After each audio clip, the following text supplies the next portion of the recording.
Bueno, continuando con nuestro club de lectura, estamos con las obras de S.S. Van Dyne. Estamos con el libro de El caso de los asesinatos del obispo. Ya estamos justo en el desenlace de nuestro libro. Capítulo 25. Cae el telón. Martes 26 de abril, 11 de la mañana. 20 minutos más tarde, Ben se reunía con nosotros en la sala de la casa de Dilar. No tardará en restablecerse, anunció, hundiéndose en un sillón y encendiendo un cigarrillo. Era solo un desmayo producido por el shock y el terror, y estaba medio asfixiada. Su rostro se ensombreció. Tiene algunos rasguños en las muñecas. Probablemente cuando ella vio que su Humpty Dumpty no estaba en la casa, se produjo una lucha y luego el salvaje la encerró en el armario. No tuvo tiempo para matarla.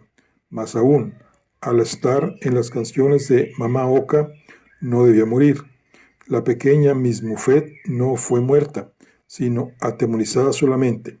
Sin embargo, podía haber muerto por falta de aire, y él estaba a salvo. Nadie podía oírla llorar. Los ojos de Markham se posaron en Baines afectuosamente. Deploro haber tratado de retenerte, dijo simplemente. Pese a la rigidez de sus principios, Markham poseía verdadera grandeza de alma. Tenía razón al emplear medios tan expeditivos, Baines. Y usted también, sargento. Es mucho lo que debemos a su determinación y a su fe. Head estaba abrumado. Oh, no tiene importancia, señor. Mr. Baines logró sacudirme por la desaparición de la niña. A mí también me gustan los chicos, señor.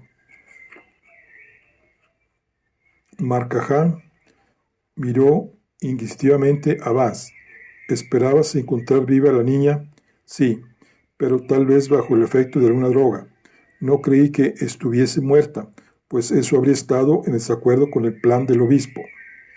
Head había estado pensando algún punto difícil. Lo que no puedo explicar, me dijo, es por qué el obispo, que tan meticuloso se ha mostrado antes, ha dejado abierta la puerta de la casa de Drucker. Esperaba que nosotros encontráramos a la niña, repuso Baines. Todo contribuía a tal fin. Muy cortés el obispo, pero no calculaba que la encontráramos hasta mañana, después que los periódicos hubieran recibido las notas acerca de la pequeña Miss Muffet. Ellas debían señalarnos la pista, pero nosotros nos anticipamos al caballero. Pero, ¿por qué no envió ayer las notas? Sin duda la primera intención del obispo fue depositar anoche sus versos en el correo, pero quizá pensó que convenía más a sus propósitos hacer que la desaparición de la niña atrajese la atención del público, pues de otro modo la relación entre Madeleine y Moffat y la pequeña Miss Muffet tal vez habría pasado inadvertida. Sí, gruñó Head entre dientes, y mañana la niña ya estaría muerta y no habría podido identificarlo. Markham miró la hora y se levantó resueltamente. No hay por qué esperar el regreso de Arneson. Cuanto antes lo arrestemos, mejor. Estaba a punto de dar una orden a Head cuando Baines intervino. No fuerce las cosas, Markham. No tienes pruebas tangibles alguna contra él. Es una situación delicada y debemos obrar cuidadosamente, pues de otro modo podemos fracasar. Comprendo que el hallazgo de la máquina de escribir y la agenda no constituye una prueba concluyente, reconoció Markham, pero el reconocimiento por parte de la niña, oh, querido amigo, ¿qué importancia concedería un jurado al reconocimiento hecho por una niña de 5 años sin otra prueba más concluyente en apoyo?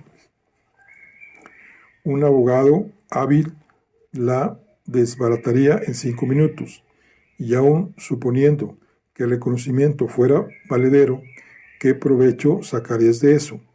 No relacionaría de ningún modo a Arneson con los otros crímenes del obispo. Solo podrías acusarlo de tentativa de secuestro. No olvides que la niña ha salido ilesa y que si tú, por un verdadero milagro legal, obtuvieses una condena dudosa, Anderson no sería castigado a lo sumo sino con unos pocos años de prisión, y no es esa la pena que merece. No, no, no nos precipitemos. De mala gana, Marjan volvió a sentarse. No obstante, reconocía la razón que asistía a Vance. Pero no podemos dejar que esto siga adelante, continuó ferozmente. Debemos detener de algún modo la obra de este maniático. De algún modo sí. Vance comenzó a pasear inquieto por la habitación. Podríamos tratar de obtener la verdad por medio de algún subterfugio. Él no sabe aún que hemos encontrado a la niña. Es posible que el profesor Dillard pueda ayudarnos. Se detuvo y clavó la mirada en el suelo. Sí, esa es nuestra única chance. Debemos encontrar a Arneson con lo que sabemos estando presente el profesor. Esa situación precipitará seguramente el final. El profesor hará ahora cuando esté de su parte para que Arneson pueda ser condenado. ¿Crees entonces que el profesor sabe algo más que lo que nos dijo? Indudablemente. Te lo vengo diciendo desde el principio. Y cuando se entere del episodio de la pequeña Miss Mujer, es probable que nos suministre la evidencia que necesitamos. Esto es muy problemático, dijo Marjan pesimista, pero nada se pierde con probar. De cualquier modo, pienso arrestar a Arneson antes de salir de aquí. Pocos minutos después se abrió la puerta principal y el profesor Dillard apareció en el hall. Respondió apenas al saludo de Marjan y escrutaba nuestras caras como si quisiera adivinar el motivo de nuestra inesperada visita. Finalmente nos preguntó: ¿han estado tal vez pensando en lo que les dije anoche? No solamente hemos pensado en ello, contestó Marjan, sino que el señor Vance ha dado con lo que tanto preocupaba a usted. Después que salimos de aquí, me mostró un ejemplar de Los Pretendientes. Ah, la exclamación tenía un inconfundible acento de gran alivio. Durante días y días ese drama ha estado empoñozando todas mis ideas. Miró a su alrededor con apariencia temerosa. ¿Qué querrá decir eso? Baines respondió a la pregunta. Quiere decir, señor, que usted nos ha conducido a la verdad. Mientras llega el señor Arneson, sería útil conversar con usted. Tal vez pueda ayudarnos. El anciano vaciló. Hubiera deseado no contribuir a la condena de ese muchacho.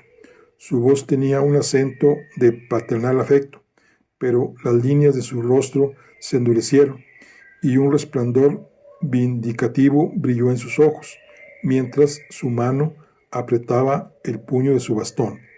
Sin embargo, debo contrariar mis propios sentimientos.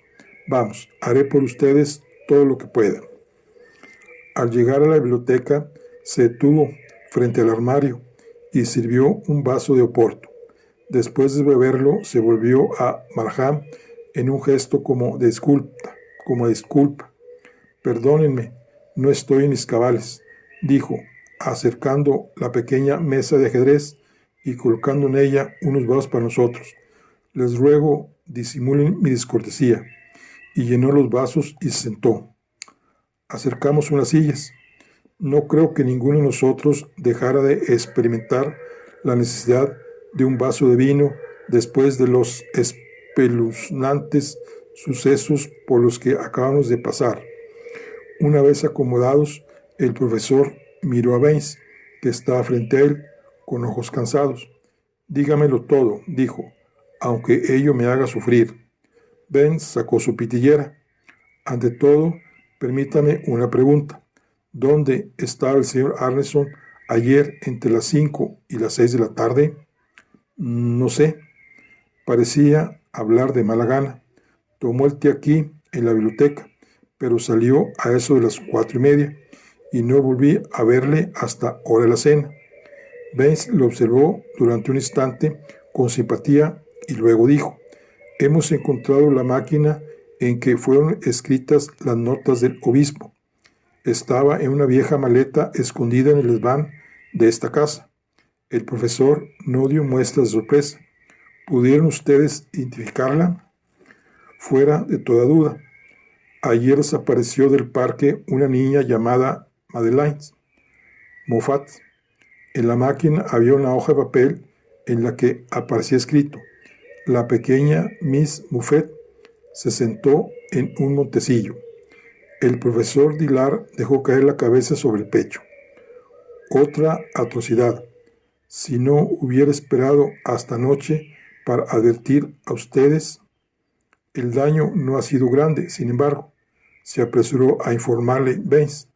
Dimos con la niña a tiempo y ya está fuera de peligro. La habían encerrado en la alacena del hall del último piso de la casa de los Drucker. Primero pensamos que estaría aquí, por lo cual registramos su desván.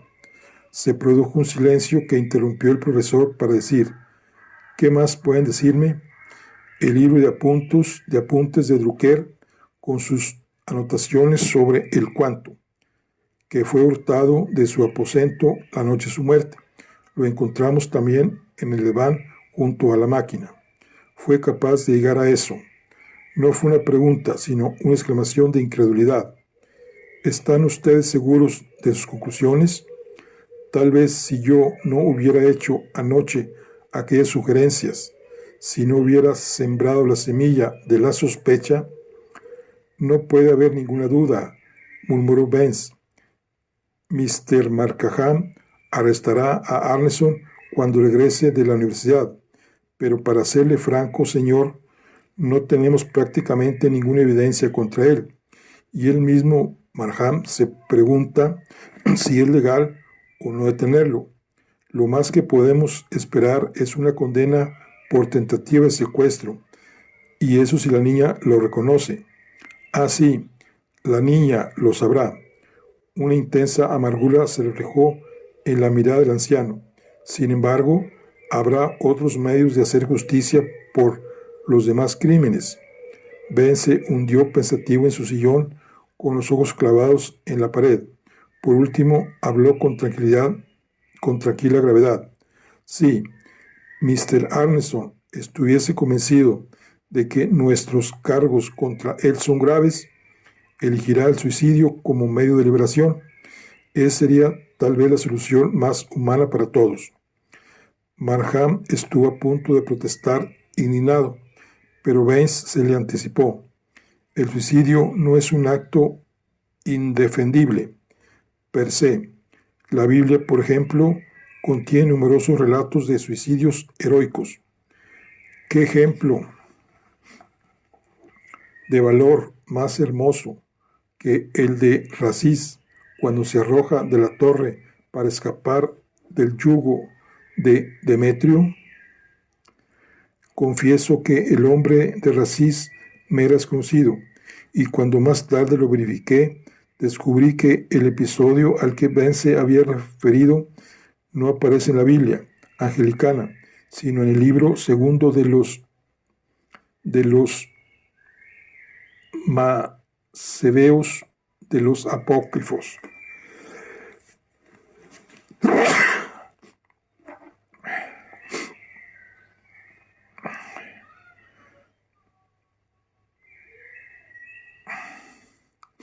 También hay gallardía en la muerte del escudero de Saúl y en la horca de Aitofel, y seguramente los suicidios de Sansón y Judas Iscariote demuestran valor. La historia está repleta de suicidios notables: Bruto, Catón de Útica, Aníbal, Lucrecia, Cleopatra, Séneca, Nerón se suicidó antes de caer en las manos de Otto y los guardias pretorianos. En Grecia tenemos el famoso suicidio de Demóstenes y el de Empédocles, quien se arrojó él mismo en el cráter del Etna. Aristóteles Fue el primer gran filósofo que sostuvo que el suicidio es un acto antisocial, pero según la tradición, él mismo se envenenó después de la muerte de Alejandro. Y en los tiempos modernos, no olvidemos el sublime gesto del barón Nogi. Todo eso no justifica el acto, repuso Marham. La ley, así, la ley. En las leyes chinas, todo criminal condenado a muerte puede optar por el suicidio. El código adoptado por la Asamblea Nacional de Francia a fines del siglo XVIII abolía todos los castigos por tentativa de suicidio, y en el Chanspiegel, principal fundamento de la ley teutona, se establece claramente que el suicidio no es un acto plausible. Más aún, entre los donatistas y circunmeceliones y patricios, el suicidio era considerado como grato a los dioses. Y hasta en la utopía de Moro vemos un consejo reunido para aprobar el derecho del individuo a quitarse la vida. La ley Marham ha sido hecha para proteger a la sociedad. ¿Qué puedes alegar contra un suicidio que hace posible esa protección? ¿Vamos nosotros a invocar un tecnicismo legal si al hacerlo dejamos a la sociedad librada a otro peligro? ¿No hay una ley más alta que la establecida en los códigos? Marcaham estaba confundido. Se levantó y comenzó a pasear por la habitación, con la ansiedad pintada en el rostro. Cuando volvió a sentarse, miró a Baines durante largo rato, mientras sus dedos repiqueteaban nerviosamente en la mesa. Desde luego, los inocentes deben ser tenidos en cuenta, dijo con tono de desaliento. Por moralmente equivocado que sea el suicidio, admito que a veces el punto de vista que ha desarrollado puede justificarse teóricamente. Conociendo como conocía a Marham, me di cuenta de lo que debía costarle aquella concesión, y me di cuenta también por primera vez de cuán desesperado se sentía ante el deber que se le imponía de eliminar aquel plasmador de horrores. El viejo profesor asistió comprensivo. Sí, hay secretos tan odiosos que es mejor para el mundo no conocerlos. A menudo es posible una justicia más alta sin que la ley intervenga. Mientras hablaba, se abrió la puerta y Arneson entró en la estancia. Muy bien. Otra conferencia, Nos miró burlonamente y se dejó caer en un sillón al lado del profesor. Creí que el caso había sido adjudicado, por así decirlo. ¿No cerró el asunto el suicidio de Pardee? Baines miró directamente a los ojos del hombre. Hemos encontrado a la pequeña Miss Muffet, señor Arneson. Las cejas del otro se arquearon con sardónica alegría. Eso suena a charada. ¿Es que debo responder cómo está el pulgar del pequeño Jack Horner o preguntar por la salud de Jack Spratt? Baines no disminuyó la fijeza de su mirada. La encontramos en la casa de Drucker, encerrada en una alacena, agregó con suave tono de voz. Arneson se tornó serio y una involuntaria arruga se dibujó en su frente, pero su cambio de actitud fue solo transitorio. Lentamente apareció en su boca una forzada sonrisa. Ustedes, los policías, son tan eficientes. Es curioso que hayan encontrado tan pronto a la pequeña Miss Muffet, notable, dijo, meneando la cabeza con burlona admiración. Sin embargo, tarde o temprano tenía que ser. ¿Y cuál será, debo preguntar, el próximo movimiento? También encontramos la máquina de escribir, prosiguió Ben sin hacer caso de la pregunta, y el desaparecido libro de notas de Drucker. Arneson se puso inmediatamente en guardia. ¿De veras?, dijo mirando a Baines asustadamente.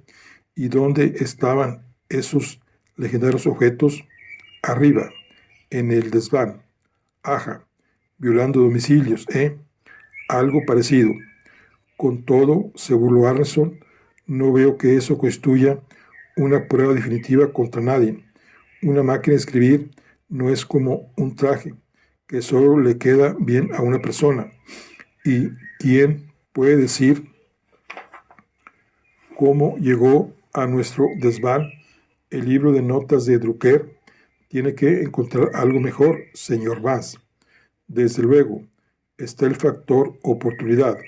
El obispo es alguien que necesariamente debe estar muy cerca en el momento de llevar a cabo cada asesinato. Esa es la más endeble de las pruebas, contradijo el hombre. No servirá de gran cosa para obtener una condena. Tal vez no sea posible demostrar por qué el asesino eligió el sobrenombre de obispo. Aja, eso indiscutiblemente ya es mejor. El rostro de Arneson se ensombreció y su mirada se tornó reminiscente. También yo he pensado en eso. Ah, sí. Baines lo observó atentamente. Y hay otra prueba que no he mencionado. La pequeña Miss Muffer podrá identificar al hombre que la llevó a casa de Drucker y la encerró en la alacena. Con que la niña se ha restablecido, sí, algo.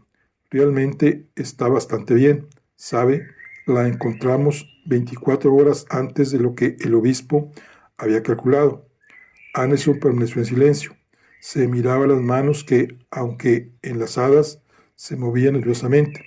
Finalmente dijo, ¿y si a pesar de todo ustedes se equivocaran? Le aseguro, señor Anderson, dijo Baines tranquilamente, que yo sé quién es el culpable. En verdad me está usted aterrorizando, respondió Arneson de manera marcadamente irónica, y conservando un perfecto dominio de sí mismo. Si por una casualidad yo mismo fuera el obispo, me quería admitir mi derrota. Sin embargo, es evidente que fue el obispo el que dejó el alfil en la puerta de la señora Drucker a medianoche, y yo no regresé a casa con Bella hasta las 12:30 de esa noche. Sí, así lo manifestó usted a Miss Dillard. Según recuerdo, usted miró su reloj y le dijo la hora. Vamos, ¿qué hora era? Las 12:30. Dígame, señor Arneson, ¿qué tal es usted como químico? De lo mejor, contestó haciendo una mueca. Soy profesor de la materia.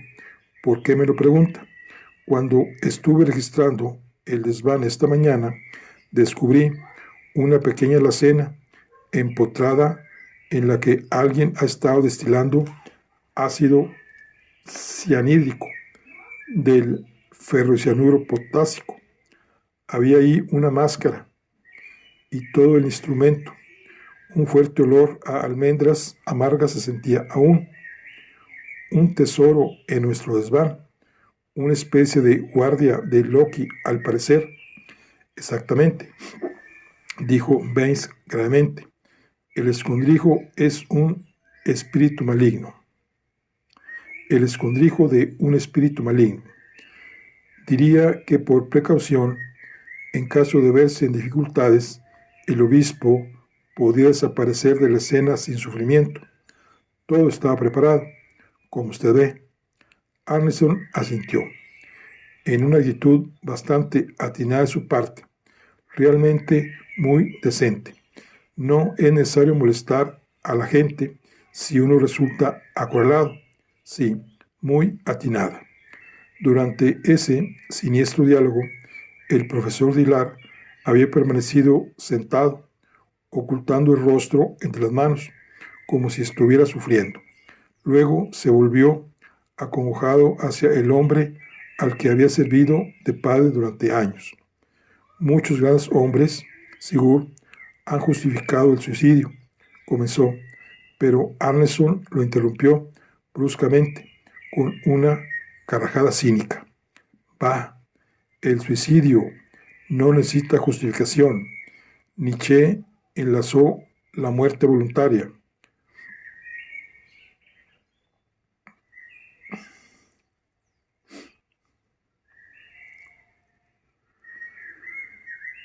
Aufan Solé, etc., que significa cuando ya no es posible vivir orgullosamente, se debe morir orgullosamente.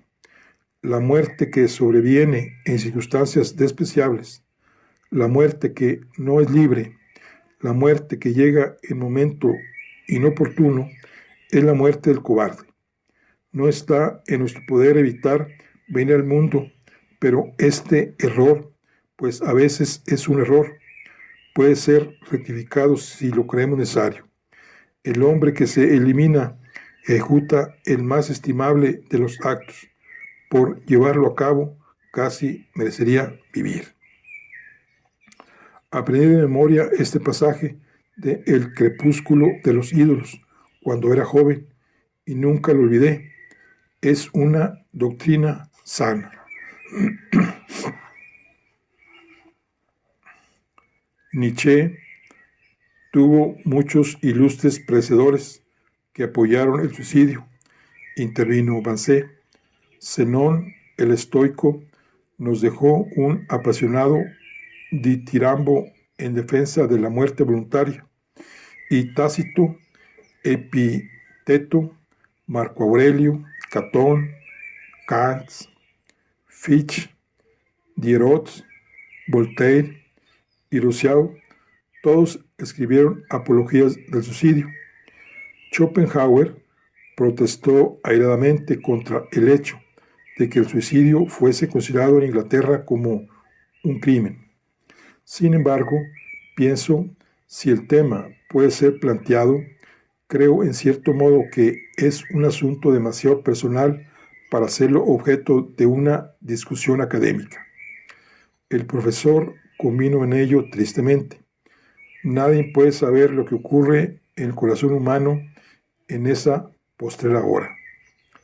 Durante esta discusión, Marham había ido impacientándose cada vez más, y Head, que al principio se mantuvo rígido y vigilante, empezaba a ceder. Yo no veía que Vance hubiese progresado en lo más mínimo, y llegué a la conclusión de que había fracasado en su propósito de hacer caer a Arneson en la trampa. Sin embargo, no parecía desalentado. Hasta tuve la impresión de que estaba satisfecho de la marcha de las cosas, pero noté también que a pesar de su aparente calma, estaba a la expectativa. Sus piernas estaban dobladas y las puntas de sus pies apoyadas en el suelo. Cada músculo de su cuerpo parecía en tensión. Comencé a pensar cuál sería el resultado de esta extraña conferencia. El final llegó rápidamente. Un corto silencio siguió a la observación del profesor. Luego Arneson habló. ¿Dice usted que sabe quién es el obispo, señor Vance? Siendo así, ¿a qué viene toda esta palabrería? No teníamos mucha prisa, dijo Vance, pareciendo indiferente. Abrigamos la esperanza de atar algunos cabos sueltos. Los jurados, usted sabe, siempre están en desacuerdo. Además, este Oporto es excelente. El Oporto, así. Anderson dirigió una mirada a nuestros vasos y luego se volvió hacia el profesor con expresión ofendida. ¿Desde cuándo soy abstemio, señor? El anciano se sobresaltó, vaciló y se puso de pie. Lo siento mucho, Sigurd, no se me ocurrió. Como nunca bebes por la mañana, se dirigió al armario y llevando otro vaso, lo puso con mano insegura frente a Arneson. Luego volvió a llenar los nuestros. No bien se había sentado otra vez, Vance lanzó una exclamación de sorpresa. Se había incorporado a medias y estaba inclinado hacia adelante con las manos, descansando en el borde de la mesa, y los ojos fijos con asombro en la repisa que había en el fondo de la sala. Palabra, no lo había notado hasta ahora. Extraordinario. Tan inesperada y sorprendente era su actitud y tan tensa la atmósfera que nos volvimos involuntariamente y miramos en la dirección en que él mismo miraba como fascinado. Una placa de Cellini, exclamó. La ninfa de Fontainebleau. Berenson me dijo que había sido destruida en el siglo XVII. Vi su compañera en el Louvre. Una ola de indignación empurpuró las mejillas de Marjam. En cuanto a mí, debo decir que, por familiarizado que estuviese con la idiosincrasia y pasión intelectual de Banzé por las antigüedades raras, nunca le había visto hacer alarde de tan imperdonable mal gusto. Parecía increíble que se interesara por una obra de arte en tan trágicas circunstancias. El profesor Dillard lo miró consternado y ceñudo. Ha elegido usted un extraño momento, señor, para dejarse llevar de su entusiasmo por el arte. Tal fue su lacónico comentario. Vence parecía embarazado y apenado. Se hundió en su sillón, evitando nuestras miradas, y comenzó a hacer girar el vaso entre los dedos. Tiene usted razón, señor, murmuró. Le debo mis excusas. La placa, a propósito, agregó el profesor, como para atenuar la severidad de su reproche, es solo una copia de la pieza que está en el Louvre. Banzé, como si quisiera ocultar su confusión, se llevó el vaso de vino a los labios. Fue un momento profundamente desagradable. Los nervios de todos estaban a punto de estallar, y como si hubiéramos imitado automáticamente su gesto, levantamos el vaso. Benz echó una rápida mirada a la mesa y, levantándose, se dirigió a la ventana, donde se quedó vuelto de espaldas a la habitación. Tan intempestivo fue su rápido movimiento que me volví para mirarlo intrigado. Casi en el mismo momento, la mesa fue empujada violentamente y simultáneamente se oyó el ruido del cristal al romperse. Me puse de pie de un salto y clavé los ojos en el cuerpo inerte, desplomado, en su silla frente a mí, con un hombro y un brazo descansando sobre la mesa. Siguió un corto silencio de angustia y constelación. Todos nos habíamos quedado como paralizados. Marjam parecía una estatua de piedra. Tenía los ojos fijos en la mesa, y Heath, desorbitado e incapaz de articular palabra, estaba apoyado rígidamente contra el respaldo de su sillón. ¡Santo Dios! Fue la asombrosa exclamación de Arneson, que cortó la tensión. Marjam dio rápidamente la vuelta a la mesa y se inclinó sobre el cuerpo del profesor Dillard. Llame a un médico, Arneson ordenó. Benz volvió de la ventana y se dejó caer en un sillón con expresión de hastío.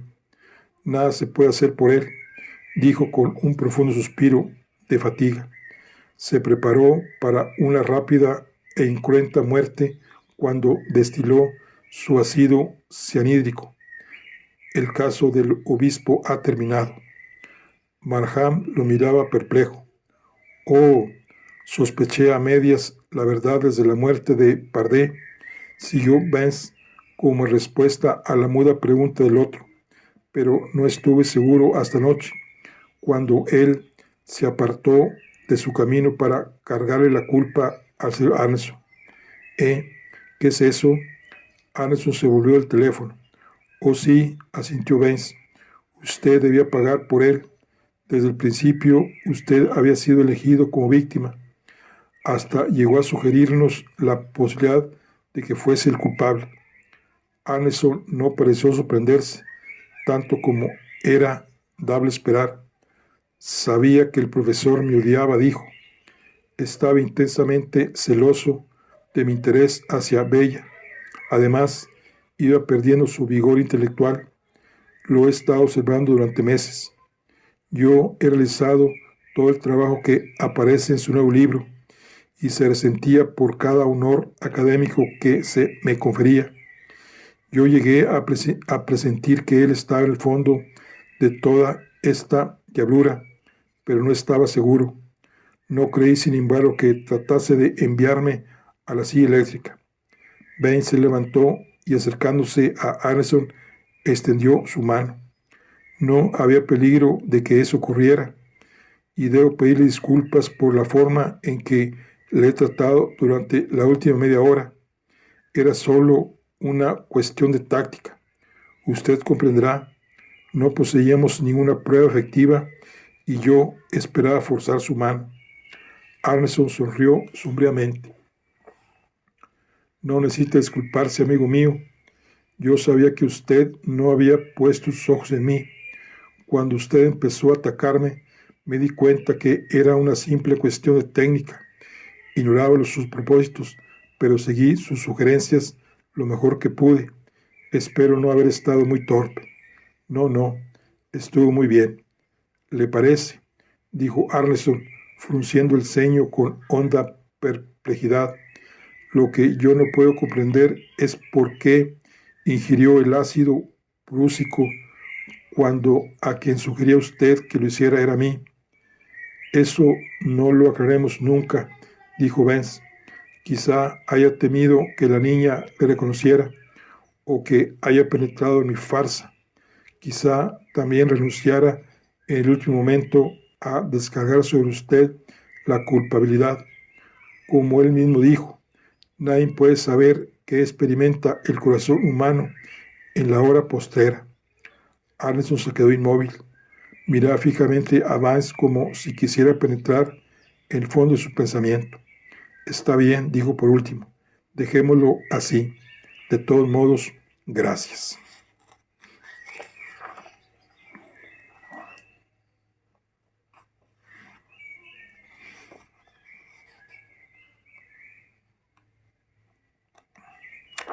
Bueno, y aquí concluimos lo que es la charla del día de hoy. Estamos en nuestro club de lectura con las obras de S.S. Van Dyne, el caso de los asesinatos del obispo, el cual está ya por concluir. Nos vemos en la siguiente. Hasta luego.